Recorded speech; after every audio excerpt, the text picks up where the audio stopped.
After I was reborn, I gave my sister-in-law's life-swapping charm to a dog.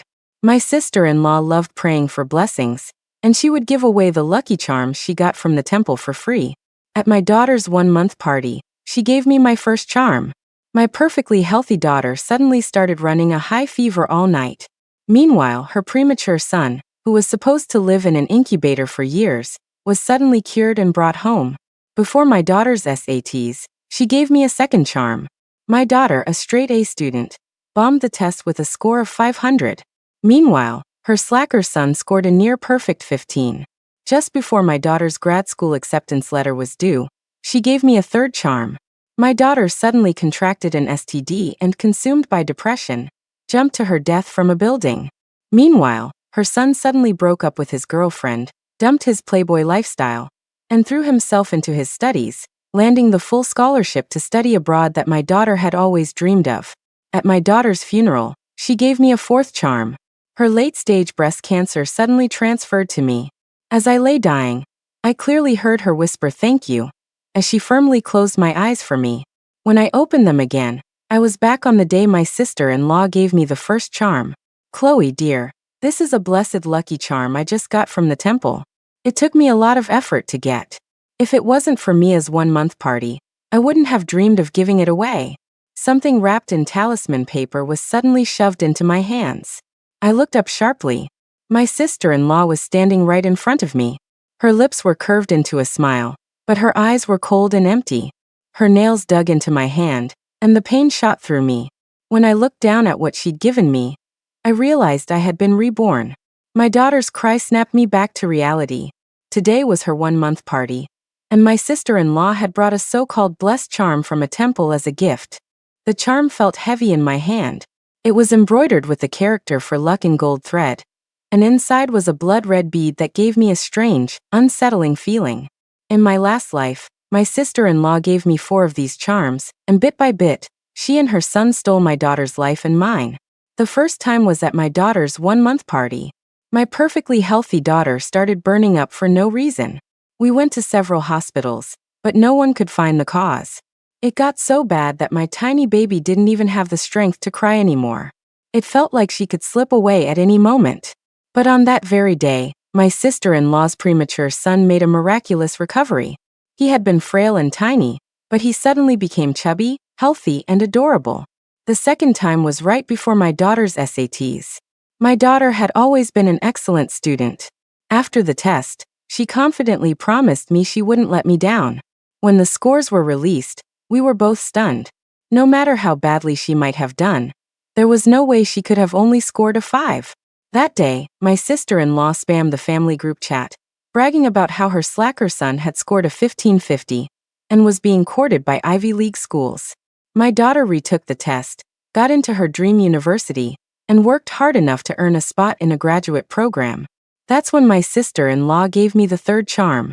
I was at work when the police called to tell me my daughter had committed suicide by jumping off a building.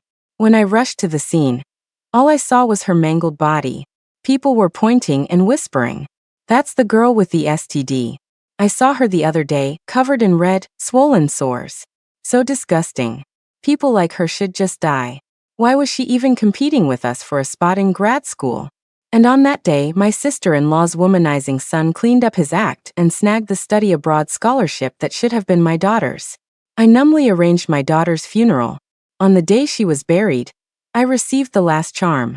"Mia is gone, but you have to take care of yourself. It breaks my heart to see you like this." After I took that charm, I felt a sharp, inexplicable pain in my chest. A hospital checkup revealed it was late-stage breast cancer. Meanwhile, my sister-in-law, who had been diagnosed with breast cancer long ago, threw a huge party, claiming her prayers had moved the heavens and her terminal illness was miraculously cured.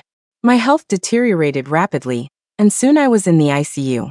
My mother-in-law, thinking the treatment was too expensive, dragged my husband away, leaving me helpless in the hospital.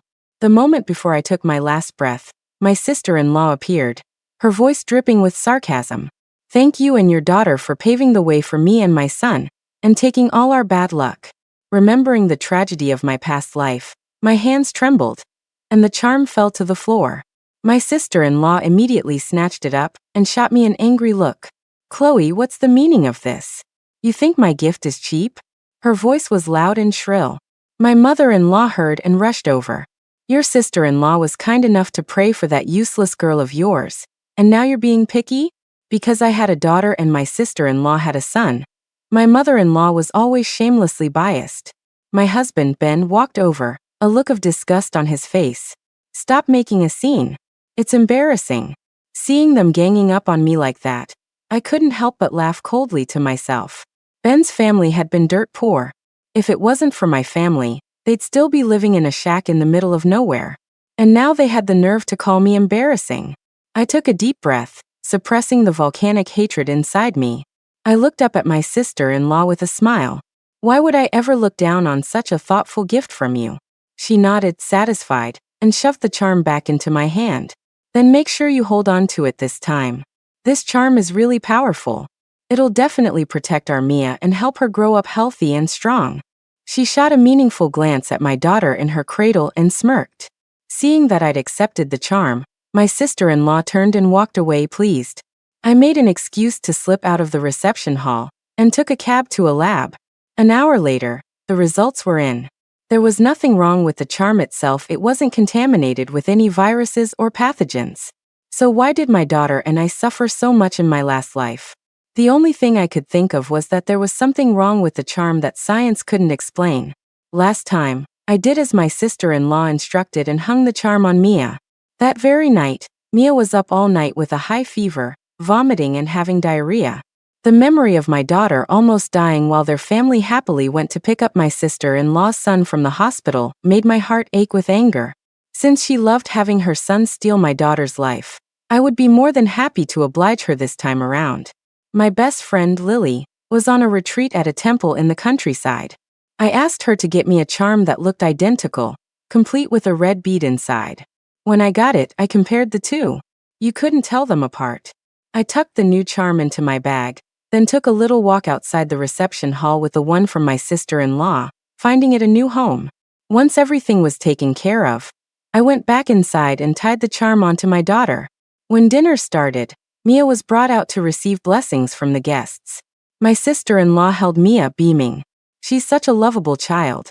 To an outsider, you would think Mia was her own daughter. Then she announced with a wide smile, "It's such a good day today. I think I'll bring my little guy home too." She looked incredibly excited, but I was even more excited for her to see her darling son today. After the party, Ben drove me and his mother home. I was resting with my eyes closed when I was startled awake by a cry. My daughter, who had been sleeping soundly, was suddenly wailing. I touched her forehead, it was burning up. Ben turned around impatiently. "Now what? You two are nothing but trouble." His mother spat and snapped, "Cry, cry, cry. There's nothing likable about this child. We should have just brought Henry home instead." Henry was my sister-in-law's son. My mother-in-law had always wanted to bring him home and raise him herself, but he was too frail and had to stay in the hospital. I clenched my fists in anger but kept my voice calm. "Can we please take Mia to the hospital first? I think her forehead is a little." A ringing phone cut me off. My mother-in-law answered, her face lighting up. She patted Ben's shoulder. "Let's go pick up your nephew. Your sister-in-law says he's all better, doing great." Because my sister-in-law thought the city hospitals were too expensive, Henry was in a hospital in a small town several hours away. When I suggested taking Mia to a city hospital first, my mother-in-law smirked. "Must be nice to have money. Even your hospitals have to be the expensive ones. Your daughter is just so precious, isn't she?" Ben was a total mama's boy with no backbone. He pulled over and left me and a crying Mia on the side of the road. "You're rich anyway. Just call a cab." I was spoiled growing up and had a bit of a temper, which most men couldn't stand. Only Ben had put up with it, letting me yell at him whenever I wanted. Now I see he was just after my family's money. He changed completely after we got married. The car he was driving was a gift from my dad, and now he was using it to abandon his wife and child on the street. I calmed myself down and called a car to take us to the city hospital. At my insistence, the hospital ran a full battery of tests on Mia. I stayed by her side all night, never leaving for a second. The next day, the results came in. Mia had just caught a small chill at the party, which caused a low-grade fever. Other than that, she was perfectly fine. Hearing the doctor's diagnosis, I finally relaxed. Mia's fever was gone. I held her and took a cab home. As I walked in the door, I could hear my sister-in-law's laughter. "See, I told you praying works. Look at my son, he's strong as an ox now." "Sick? What sickness?" "My son was just a preemie, that's all. Look at him now, he's fine." I walked in to find a crowd of people in the living room. My mother-in-law was holding a baby, grinning from ear to ear, while my sister-in-law chatted with the neighbors. When she saw me, my mother-in-law's smile vanished. She snorted coldly. "So the money pit is back? How much did the hospital bill come to this time? I told you should be like your sister-in-law and just pray. You wouldn't have to waste all that money." I looked at Henry in my mother-in-law's arms. He was wiggling constantly and sticking his tongue out. I smiled sincerely. He's got so much energy. You can tell he's going to be successful one day. Hearing my praise, my sister-in-law beamed even brighter. "Of course. My son is nothing like your daughter. He's going to make our family proud." My mother-in-law was so pleased she took off the gold bracelet I'd bought her and handed it to my sister-in-law. "Well said. From now on, my grandson gets only the best formula." Watching their happy little family scene, I couldn't help but laugh coldly to myself. Her precious grandson might not even be able to drink formula. Over the next few days, I gave my daughter the vitamin drops prescribed by the hospital. My sister-in-law saw this and scoffed. "What good are vitamins? You'd be better off praying like I do." She then carried her son around, visiting all the neighbors to show off how healthy he was. "Look, my son is already growing teeth. Is that something a normal baby can do?" she'd boast, prying open Henry's mouth for everyone to see. When Henry bit her finger hard enough to leave a mark, she praised him for being so strong and powerful. A few days later, Henry could already crawl. My sister-in-law immediately flooded social media with videos. "A genius child blessed by the heavens. Can you believe it? So little and already has teeth and can crawl." My daughter, on the other hand, was so quiet even her cries were faint. Ben looked at Henry with envy, then pouted at me. "I told you you're too skinny. A woman with a healthier figure like your sister-in-law is the one who can have a healthy baby. Not only are you rail thin, but the baby you had is so lifeless." I glanced at him without a word and continued to feed my daughter. A few days later, my sister-in-law was pounding on my door first thing in the morning. When I opened it, her face was covered in bloody scratches. I looked at her, confused. "What happened to you? Did you get in a fight?" She ignored my question and barged straight into my room. She went to the crib and yanked open the curtain. Mia was still sleeping peacefully. My sister-in-law finally looked at me. "You haven't been mistreating Mia, have you? Like waking her up super early or something?" I shook my head. "Of course not. You know Mia isn't a strong baby. Sometimes she wakes up even earlier than I do, and ends up waking me." She nodded, then warned me again and again to take good care of Mia. She looked so worried you'd almost think Mia was her own child. Over the next few days, my sister-in-law appeared with more and more scratches. Even my mother-in-law noticed something was wrong. But my sister-in-law insisted she was fine and kept asking about Mia's health. "Has Mia been fussy lately? You're her mother. You need to discipline her." I brought Mia out from the room. She was lying quietly in my arms, sleeping soundly. My sister-in-law suddenly leaned in close to check Mia's mouth.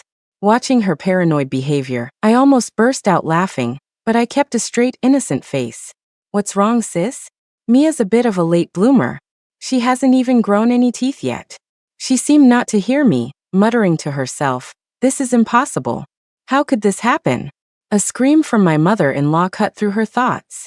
We rushed into my sister-in-law's room. Henry was on the floor, glaring at us viciously, his mouth smeared with blood. My mother-in-law was slumped on the ground, clutching her ears as blood dripped from between her fingers. When she saw my sister-in-law, she exploded with rage. "This is the good son you raised. I just wanted to hold him, and he bit me." Just then, a dog barked outside, and Henry let out a woof in response. My sister-in-law rushed to the door and threw it open. It was the old security guard from our complex, delivering some shopping vouchers from property management. He was holding a leash, and on the other end was a big yellow dog. Around the dog's neck was a bright red Lucky Charm. My sister-in-law whipped her head around, her face pale with fury, and stared at me. Through clenched teeth, she asked, "Why is the charm I gave Mia on a dog's neck?" My sister-in-law glared at me as if she wanted to tear me apart.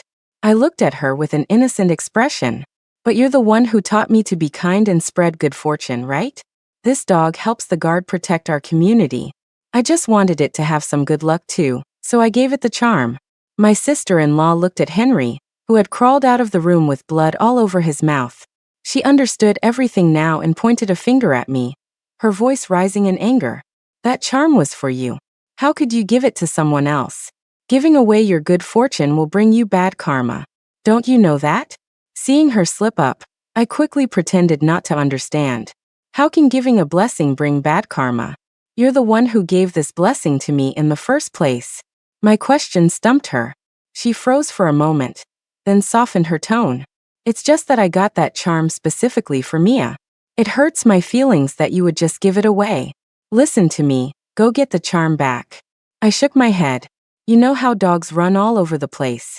What if it picks up some germs? Mia's health is already so fragile." "Cut the crap," she snapped, suddenly losing her patience. She reached out to grab the charm from the dog's neck. The yellow dog suddenly went wild and bit down hard on her hand. At the same time, Henry leaped up from the floor and sank his teeth into her other hand. My sister-in-law screamed in pain. The scene descended into chaos. Inside, my mother-in-law was whimpering. Outside, the guard was trying to pull back his dog, Ben was trying to pull Henry off, and my sister-in-law stood there with both hands dripping blood, a mangled mess. I just stood to the side, holding Mia, completely serene. Finally, the guard managed to drag his dog away. My sister-in-law collapsed to her knees, sobbing hysterically. Ben rubbed his forehead, annoyed. "What is all this mess?" He looked over at me and his anger flared up again. "Are you dead? What are you just standing there for? Help." I widened my eyes innocently and held up Mia. "Honey, my hands are full. Do you want Mia to get woken up by all this?" The thought of another crying baby made Ben even more agitated. He resignedly called for an ambulance and explained the situation. The dog's panic seemed to have set Henry off, who was now howling uncontrollably. Having no other choice, Ben locked him in a metal cage. My sister-in-law saw this and threw a tantrum on the floor. "How could you lock my son in a cage?" "Fine, I'll let him out and put him next to you." Ben's shout silenced her. She looked at the snarling Henry in the cage, and her fury immediately deflated. By the time the ambulance arrived, both my mother-in-law and sister-in-law were weak from blood loss and could barely speak. When Ben heard how much the ambulance and emergency services would cost, he looked troubled, then turned to me. I knew exactly what he was thinking. He didn't earn much, and since we got married, he was always asking my family for money. Sure enough, he said it like it was the most obvious thing in the world. "If you hadn't given the charm to that dog, my sister-in-law wouldn't have tried to get it back. You should ask your family for the money to cover her medical bills, right?" Looking at his shameless face, I sneered inwardly but kept my expression compliant. "Of course. It's all my fault. Of course, I had no intention of asking my family for money." After Ben left for the hospital, I went to a loan company and got the contract. When I arrived at the hospital, Ben was sitting exhausted in the waiting area. His eyes lit up when he saw me. "Did you get the money?" I nodded. "I even paid the bills already. But this needs a signature from a family member, preferably immediate family, so you'll have to sign it, honey." Ben was so tired he didn't even glance at the papers before signing his name. A few hours later, my mother-in-law was wheeled out, her ears stitched up and her face pale. My sister-in-law was even worse off, with both hands wrapped in thick bandages. Henry couldn't be diagnosed, so he was fitted with a muzzle. My sister-in-law started to argue, but a fierce glare from my mother-in-law shut her up. As much as she doted on her grandson, she wasn't keen on another trip to the operating room. On the way back, my mother-in-law insisted on sitting in the front passenger seat, refusing to be anywhere near Henry. She pointed at my sister-in-law and scolded her. "Look at the child you raised. Mia is so quiet, but this one is like a wild animal." "Huh. That's not what she used to say. Before, Mia was just a money pit and a sickly thing in her eyes, someone she didn't even want to hold." Then, leaning back in her seat, she casually said to Ben, "I think Henry is a lost cause. Your brother is out of town, so you and Chloe need to hurry up and have another one." Ben pouted. It's not my fault. Her body is the one that's failing. His mother scoffed. If you can't have one, just keep trying until you have a son. I knew they were shameless, but I never imagined they were this shameless. Their family was so poor they couldn't afford a bathroom in this city, yet they acted like they had a royal dynasty to continue. Before I could say anything, my sister-in-law piped up. What do you mean Henry is a lost cause? He's just got a lot of energy lately. He'll be perfectly fine in a few days. I chose that moment to speak up, pulling out a forged medical report. You're right. And I can't have any more children, so the family's future rests on Henry. Seeing the report, my mother-in-law clutched her chest and demanded that Ben divorce me immediately. While Ben was still thinking, my sister-in-law protested. But we have Henry, don't we? Besides, even if Ben finds someone else, she might not be as good as Chloe. I wanted to leave, but my sister-in-law was desperate to make me stay. If she wanted to swap fates, I was going to let her swap until she was satisfied. I looked at my mother-in-law with a pleasing expression and handed her a bank card. There's about 100 grand on this card. It's a gift to show my respect. I know I've let Ben down. After receiving the card, my mother-in-law finally nodded in satisfaction. Now that's more like it. Seeing how sensible I was, and that her mother-in-law had dropped the subject of divorce, my sister-in-law breathed a sigh of relief. Then she pulled a second lucky charm out of her bag. The last one lost all its luck because of you. Keep this one on you, and maybe you'll be able to have a son. I thought my sister-in-law would take a break after what happened. I didn't expect her to produce a second charm so quickly. I smiled and accepted it, then immediately sent a text to my friend Lily. With her newfound windfall, my mother-in-law forgot all about her usual lectures on frugality and signed up for a luxury tour package. Ben was unhappy, complaining that I gave his mother money but not him, even though he was the biggest victim. I didn't get angry. Instead, I gave him a card too. You've always liked those model kits and watches, right? There's money on the card. Go buy them. Ben was so happy he tried to kiss me, but I dodged him. The more ecstatic they became, the more excited I felt. This was just the appetizer. There was plenty more to come. My sister-in-law was afraid I'd get rid of the charm again, so she checked every day to make sure I was wearing it. I had already mailed her charm away. The one I wore was from Lily. A few days later, Lily called and said the results were in, but I had to go to the temple in person. I used the excuse of taking Mia to visit my parents and left the house. They were all too busy enjoying their spending spree to pay me any mind. When I got to the temple, Lily rushed out to meet me. She picked up Mia and planted a big kiss on her cheek. How could anyone want to harm such an adorable baby? Your sister-in-law is a monster. I urged her to tell me what was going on, but she was being mysterious. You'll see in a minute.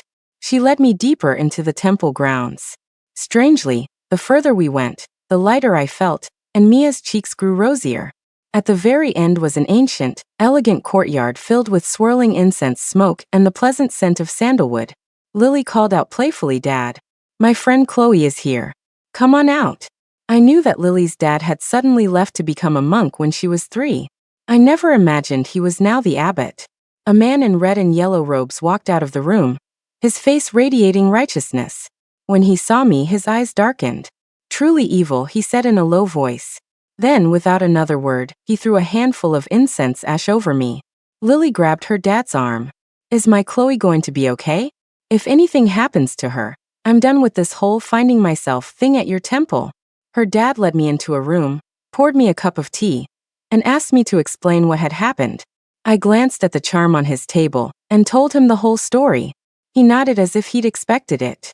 "This isn't the relic of a holy monk. It's from a demonic one. Spiritual practice has paths of both good and evil. These demonic monks kill people to steal their luck. Naturally, their relics are evil objects." He turned and rummaged through a cabinet, then placed a jade pendant around my neck. "This jade will slowly cleanse the evil energy from you and your child. Tonight, when the moon rises, I will perform a ritual to obliterate that evil spirit." That evening, Lily accompanied me to her father's courtyard, where a ritual circle had been drawn with black dog's blood. I stood in the center as instructed. The jade on my chest grew hot, and I could feel a sinister laugh echoing from within my body. Her father began chanting. I started to feel weaker and weaker. After a while, Sweat beaded on his forehead, and his chanting grew faster. A black mist began to seep out of my body. I couldn't believe the curse was this deep after just holding the charm for a short time. Begone. As her father sliced his palm and let his blood fall into the circle, the black spirit shrieked in agony. The bead inside the lucky charm shattered. Her father panted, exhausted. Chloe, I've broken the curse. However, the evil spirit absorbed a lot of energy from the world just now. For a short time, the person who cast the spell might see their luck improve, but after that, he didn't finish, but I knew what he meant. A few days later, I returned to our apartment complex, but my key code didn't work. The people who opened the door were strangers. They said they were the new tenants and gave me the landlord's number. Unbelievable. They didn't even bother to tell me they were moving. When I had someone track down their new address, I found Ben lounging by the pool of a villa with a scantily clad woman in his arms. I quickly snapped a few photos and sent them to my lawyer. As I walked in, my sister-in-law, her arms clanking with gold bracelets, came out to greet me with a smirk. I bet you had a rough few days back at your parents' place, what with their cash flow problems and all. My luck, on the other hand, has turned completely. Every stock I buy just skyrockets. I immediately called my parents. They told me the company was just investing heavily in a new branch, so liquid capital was tied up, but their cash flow was perfectly fine. My sister-in-law looked at me with pity. If you behave yourself from now on, maybe I'll throw you and your daughter a few scraps. A nanny brought Henry out. He looked like a normal baby again. My mother-in-law pointed at me arrogantly. How dare a useless woman like you show your face here? I made a call, and my lawyer arrived with the drafted divorce papers. The woman in Ben's arms cooed, "Honey, if you get rid of her, does that mean you can marry me?" My sister-in-law hesitated, then glanced at the gold bracelets on her wrist, and then at me, looking dusty and worn out from my trip to the temple. She didn't stop Ben. Lost in his new life of luxury, Ben signed the papers without a second thought. I couldn't help but laugh out loud at how clueless they all were. They thought I had lost my mind and were about to throw me out. Suddenly, Henry started screaming. Blood poured from his eyes, ears, nose, and mouth, and worms began crawling out of his lips. The nanny shrieked and dropped him on the ground. My sister-in-law tried to catch him but lost her footing and fell. My mother-in-law took one look, ran back inside the villa, and locked the door, refusing to open it even when Ben pounded on it. The woman who had been with Ben saw things were going south and bolted faster than anyone. With the signed divorce papers in hand, I turned to leave. But my sister-in-law grabbed my leg. "You bitch. What did you do?" Ben screamed as the worms began to bite him, but they wouldn't come anywhere near me. I kicked her hand away and sneered, "What did I do? You should be asking yourself what you've done." Her face went pale. "Impossible," she muttered. "How could you know?" She clutched her chest and began to convulse. Ben managed to grab his phone and call the police. When they arrived, I looked completely innocent. On the security cameras, it was clear that I hadn't done anything. In fact, I was the one being bullied by them. Before my sister-in-law's eyes, Henry melted into a foul-smelling puddle of black blood. She went insane. No. How could this be? I looked down at her and smiled faintly. You reap what you sow. Did you ever think this would be the outcome when you were hurting others? Ben was barely breathing when he was rushed to the hospital. My mother-in-law came out to find her grandson gone, and her son near death. She screamed and began slapping my sister-in-law across the face. My sister-in-law pulled another charm from somewhere and tried to throw it at me. "Give him back to me. Give me back my son." But as the charm got close to me, it disintegrated on its own. The police had never seen anything so bizarre. They quickly pulled my sister-in-law and mother-in-law apart. My sister-in-law's face was swollen from the slaps, but her eyes were still fixed on me with pure hatred. After giving a statement at the station, I was released. My sister-in-law and mother-in-law's fight was considered a domestic dispute, so the police couldn't hold them. My mother-in-law dragged her to the hospital to pay the bills, stripping her of every valuable she had on her. Dazed, my sister-in-law must have mistaken her mother-in-law for me. She suddenly threw the older woman to the ground. She sat on top of her, punching wildly. "You bitch. It was you. You're the one who ruined me. You ruined my son." She even started biting her. It took several people to pull her off. By the time the ambulance the police called had arrived, my mother-in-law was already dead. her body a mangled mess. My sister-in-law was committed to a psychiatric hospital. Ben was lucky enough to survive, but his brother died in a car crash on his way back after running a red light. Now all of his sister-in-law's debts, including the loan I took out for him, fell on his shoulders. When the debt collectors found him at the hospital, he was still arrogant enough to say his sister-in-law would pay. So I paid him a kind visit and told him the news. His sister-in-law was insane, his mother was dead, and his brother was dead too. You're the last one left in your precious family line. He looked at me furious. Don't forget your daughter's last name is Chun. I smiled serenely. And don't you forget, we're divorced. The baby has my last name now. He coughed up a mouthful of blood and passed out, but the debt collectors had plenty of ways to wake him up. I didn't spare him another thought and went home. Lily had come back with me, not wanting Mia to see any of that ugliness. I had asked Lily to take her to my parents' house first. My parents were thrilled to hear about the divorce. They had never liked Ben, the gold digger, from the start. But they were also terrified when Lily told them what my sister-in-law had done. I hugged them tightly and comforted them. It's all over now. The wicked have been punished. A few days later, Lily heard that my sister-in-law had been diagnosed with multiple illnesses in the psychiatric hospital. After a night of agonizing screams, she had become a shriveled corpse. We were at the mall buying clothes for Mia when we came across a beggar who couldn't speak, had no hands or feet, and whose face was a disfigured mess. Even so, a visceral wave of nausea told me exactly who he was. I casually tossed a single penny his way and walked off, holding Mia close. I looked down at my daughter, whose tiny fingers were wrapped around mine, and made a silent promise. This time, Mommy will make sure you grow up healthy, strong, and able to achieve all your dreams. The end.